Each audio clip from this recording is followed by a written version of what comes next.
Hello students and a very warm welcome to all of you on my YouTube channel Engineers Stop। और आज का हमारा जो topic है that is how to check whether the given number is perfect और not, right. इसके लिए हमें प्रोग्राम कैसे बनाएंगे, ठीक है। तो सी प्रोग्रामिंग लेक्चर्स की सीरीज में हम एक वीडियो ऐड कर रहे हैं। तो सबसे पहले हमें ये पता होना चाहिए what are perfect numbers. Perfect numbers होते क्या है, ठीक है। उसके बाद हम लोग डिस्कस करेंगे कि इसको प्रोग्रामिंग में कैसे देखा जाएगा, ठीक है। ओके, तो परफेक्ट नंबर्स ऐसे नंबर्स जिनके जो भी फैक्टर्स हैं, ठीक है, जो भी फैक्टर्स हैं अगर उनका जो सम है that is equal to number, तो उसे हम क्या कहेंगे, परफेक्ट। फॉर एग्जाम्पल के बिना शायद आप ना समझ पाए। जैसे हमने कहा एक 6 हम लेते हैं, ठीक है। 6 के फैक्टर्स क्या क्या है, 2 है, 3 है एंड 1 तो रहेगा ही रहेगा, ठीक है। तो अगर इन तीनों का सम नंबर के सम के इक्वल आ जाए तो उसे हम क्या कहेंगे, परफेक्ट। मतलब 6 is equal to 2 plus 3 plus 1। क्या ये ट्रू है? अगर ये ट्रू है तो इसका मतलब ये क्या है, एक ये क्या हो गया, हमारा परफेक्ट नंबर हो गया, ठीक है। तो 6 परफेक्ट नंबर है। इसी को बेस लेके हम आगे प्रॉब्लम को सॉल्व करेंगे, ठीक है। तो अब देखिए, समझिए पहले कि अगर आपको परफेक्ट नंबर्स को फाइंड करना है, ठीक है, तो इसको हम कैसे करेंगे। सबसे पहले आप जो भी नंबर इनपुट कराइए, ठीक है। नंबर इनपुट कराने के बाद आप उसके फैक्टर्स फाइंड करिए, ठीक है। नंबर के क्या क्या फैक्टर्स हैं, ओके।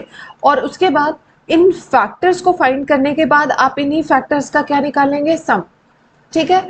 अब जो जितने भी फैक्टर आए हैं किसी भी नंबर के, अगर उन सबका सम क्या हो, sum is equal to number. अगर सम जो है वो नंबर के बराबर है तो वो नंबर क्या हो जाएगा, वो नंबर आपका हो जाएगा परफेक्ट, ठीक। तो ये हमारा बेस हुआ, ठीक है। तो अब इसी को बेस मान के हम लोग आगे प्रोसीड करेंगे। आई होप आपको बेसिक आइडिया मिल गया होगा कि परफेक्ट नंबर क्या होते हैं और परफेक्ट नंबर आपको किस सीक्वेंस में लेना है, ठीक है।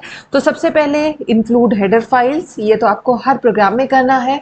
मेन प्रोग्राम से आपका एग्जीक्यूशन शुरू होता है, तो हमने यहाँ लिख दिया वॉइड मेन। वॉइड इसलिए क्योंकि ये कोई रिटर्न वैल्यू नहीं करेगा, ठीक है। अच्छा, अब हम आ गए आई हम यूज कर रहे हैं लूप चलाने के लिए। तो मैं आपको दोनों तरह से बताऊंगी कि फॉर लूप का यूज करके आप कैसे इसको इंप्लीमेंट कर सकते हैं और वाइल लूप का यूज करके आप इसे कैसे इंप्लीमेंट कर सकते हैं, ठीक है। तो हमने वेरिएबल ले लिया आई लूप चलाने के लिए, नंबर जिसे हमें चेक करना है कि ये परफेक्ट है या नहीं है, ठीक है। और सम ले रहे हैं to find the sum of factors, right. Okay, तो प्रिंटफ हमने सबसे पहले ये इंटर कराया कि enter the number to check, ठीक है। जैसे आपको चेक करना है कि वो परफेक्ट है या नहीं, वो नंबर आप इनपुट कराइए और उसको हमने स्कैन करा लिया। कहाँ पे स्टोर कराया, नम में। तो हमारे पास नम में मान लीजिए एक नंबर स्टोर हो गया, दैट इज 6 ही मान लेते हैं, ठीक है। उसके बाद हम एक दूसरा एग्जाम्पल भी ले लेंगे, ओके। तो वाइल आई लेस देन नम, ठीक है, जब तक आई की वैल्यू नम से कम रहेगी। आई की वैल्यू क्या है, 1, और नम हमने क्या लिया है, 6। तब तक हम क्या करेंगे, इस नंबर को ये इतना पार्ट एग्जीक्यूट करेंगे बार बार। जब तक ये जो आई है ये नम से छोटा रहेगा तब तक ये आपका जो ब्रैकेट में पार्ट है ये बार बार एग्जीक्यूट होता रहेगा। अच्छा भाई, ठीक है। तो दिस इज 6, ठीक है। तो if num modulo i is double equal to 0, है ना।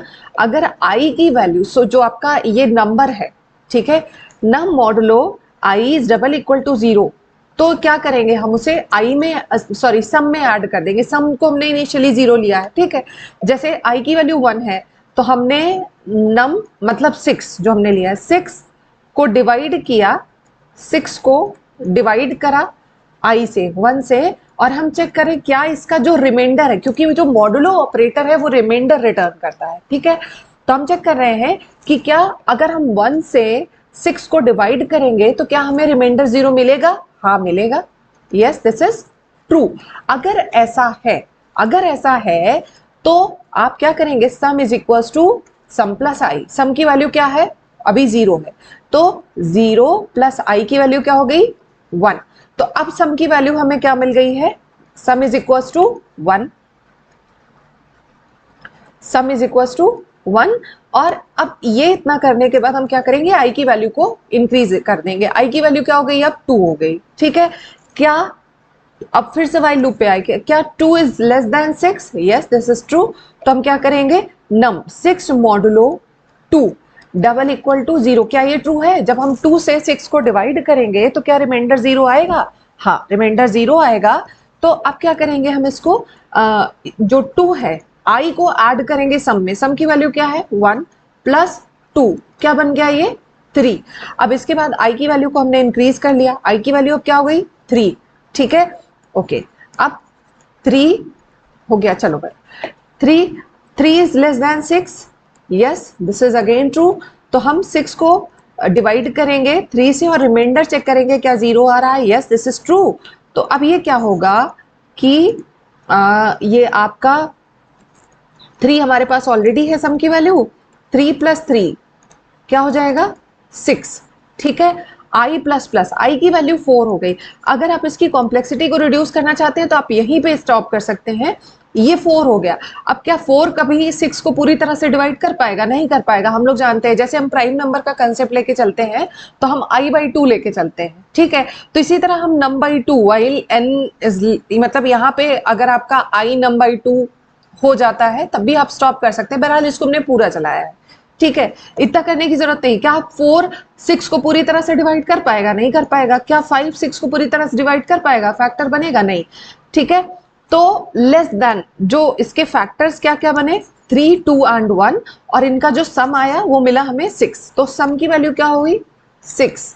अभी हमारा जैसे ही इसकी वैल्यू 6 हुई, 6 इज लेस देन 6 नहीं, इक्वल है ना, तो ये क्या हो जाएगा? फॉल्स। और जैसे ही ये फॉल्स होगा तो हम कहाँ आ जाएंगे? ये वाले इफ स्टेटमेंट पे।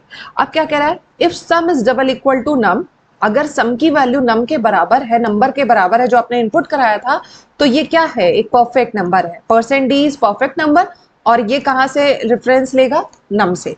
और अगर नहीं है तो इसका मतलब %d is not a perfect number. और ये %d किसको कह रहा है? नम जो आपने इनपुट कराया था। अगर यही हम 7 कर देते तो अब आप बता सकते हैं कि 7 परफेक्ट नंबर है या नहीं। 7 अगर हम लें तो 7 का जो फैक्टर है वो सिर्फ 1 है ना। 7 को नहीं लेके चलना है, 7 का जो फैक्टर है सिर्फ 1 आ रहा है। अच्छा, 8 का फैक्टर अगर हम देखें, 8 के फैक्टर्स 1 है और 2 है, 4 है ना। तो ये हमारा बन सकता है। अब इनका जो समेशन है क्या है? 4 2 6 1 7 इक्वल नहीं है, इसका मतलब 8 आपका परफेक्ट नंबर नहीं है। ठीक, तो ये तो हुआ व्हाइल लूप की बात। ठीक है, पूरा प्रोग्राम है, आप देख लीजिए। ये रहा हमारा पूरा प्रोग्राम। हमने वेरिएबल्स लिए, नंबर इनपुट कराया, उसके फैक्टर्स निकाले, फैक्टर का सम निकाला। ठीक है, और उसके बाद हमने चेक कर लिया कि क्या नंबर प्राइम है या नहीं, सॉरी परफेक्ट है या नहीं, नॉट प्राइम। ठीक है, ओके। अब हम आ जाते हैं नेक्स्ट पॉइंट। अब हम देखेंगे with the help of for loop, right. तो फॉर लूप की हेल्प से अब हम लोग देख लेते हैं कि क्या नंबर हमारा परफेक्ट है या नहीं। आइडिया वही है, किस तरह से काम होगा। चलिए सीधे से आते हैं। हमने देखिए यहाँ पे एक वेरिएबल लिया नम, रिमाइंडर लिया है, ठीक है, एक वेरिएबल एक्स्ट्रा यहाँ पे लिया है, सम लिया है और आई लिया है लूप चलाने के लिए। ठीक, आप नंबर इनपुट करिए जिसे आपको चेक करना है। सीधे अब हम लूप पे आ जाते हैं। ठीक है, for i is equal to 1, i less than num, i plus plus. देखिए आपका फॉर लूप कैसे काम, इसका पहले आप स्कोप, आई होप आपको समझ में आ रहा होगा। फॉर लूप का स्कोप यहाँ से लेके यहाँ तक है। ठीक है, आई की वैल्यू इनिशियली 1 ली है, सम हमारा 0 है। तो हम क्या कह रहे हैं? रिमाइंडर में स्टोर करा रहे हैं। देखिए आई वहां पे हम क्या कर रहे थे? प्रीवियस वाले में हम कह रहे थे if num modulo i is double equal to 0, तो हम क्या कर रहे थे? उसको सब में ऐड कर दे रहे थे। यहाँ पे एक स्टेप बढ़ा दिया है। हमने क्या किया है? पहले हमने नम मॉडुलो आई, जो नंबर आपको जो चेक करना है उसको आई से डिवाइड किया, 1 से डिवाइड किया, रिमाइंडर उसका स्टोर करा लिया। तो रिमाइंडर क्या आएगा? 0। अगर रिमाइंडर 0 आता है तो हम उसको ऐड करेंगे या तो नहीं ऐड करेंगे। ठीक है, अदरवाइज नहीं ऐड करेंगे या तो नहीं। ठीक है, तो देखो यहाँ पे जब आई की वैल्यू 1 थी, आई की वैल्यू जब 1 थी तो आपका रिमाइंडर क्या आएगा? रिमाइंडर 0 आएगा। तो रिमाइंडर अगर 0 है तो सम की वैल्यू क्या हो जाएगी? Sum is equal to sum plus i, मतलब ये क्या बन जाएगा? 1। आई की वैल्यू 1 थी। अब इतना होने के बाद आई की वैल्यू क्या होगी? Increment. Now i is equal to 2। फिर से हम नंबर को मतलब 6 को 2 से डिवाइड करें, रिमाइंडर हमारा 0 आएगा। अगर रिमाइंडर 0 है तो हमें उसे सम में ऐड कर लेना है। ठीक है, और ये प्रोसेस हम रिपीट करेंगे। 3 के लिए रिमाइंडर 0 आएगा, 3 भी ऐड हो जाएगा, तो 1 + 2 + 3 4 आया, 4 के लिए क्या रिमाइंडर 0 आएगा? नहीं, मतलब ये वाला पार्ट आपका नहीं चलेगा। 5 के लिए नहीं चलेगा। जैसे ही 6 होगा ये कंडीशन आपकी फेल हो जाएगी और हम बाहर आ जाएंगे। तो ये अब हम आएंगे if sum is double equal to num, जो आपने नंबर इनपुट कराया था, जो आपने सम निकाला है, अगर वो दोनों इक्वल है तो मतलब जो आपने इनपुट दिया था वो परफेक्ट नंबर है, अदरवाइज वो परफेक्ट नंबर नहीं है। तो ये क्वेश्चन एग्जाम के पर्सपेक्टिव से बहुत इंपॉर्टेंट था, सेमेस्टर एग्जाम्स वगैरह में पूछा जाता है। वैसे भी बेसिक प्रोग्रामिंग में आपको ये बेसिक चीजें पता होनी चाहिए, है ना? जैसे प्राइम नंबर क्या होते हैं, आर्मस्ट्रॉन्ग नंबर क्या होते हैं, परफेक्ट नंबर क्या होते हैं, ठीक है? तो इसी सीरीज में आप भी सजेस्ट करिएगा कि मैं किस तरह के वीडियोस ऐड करूं। फिलहाल मेरी तरफ से आज के लिए इतना ही। So thank you guys, keep watching my videos. अगर आपको वीडियोस पसंद आए तो आप मेरे चैनल को सब्सक्राइब कीजिएगा, वीडियो को लाइक कीजिएगा और मेरे चैनल के साथ बने रहिएगा। Thank you, keep watching.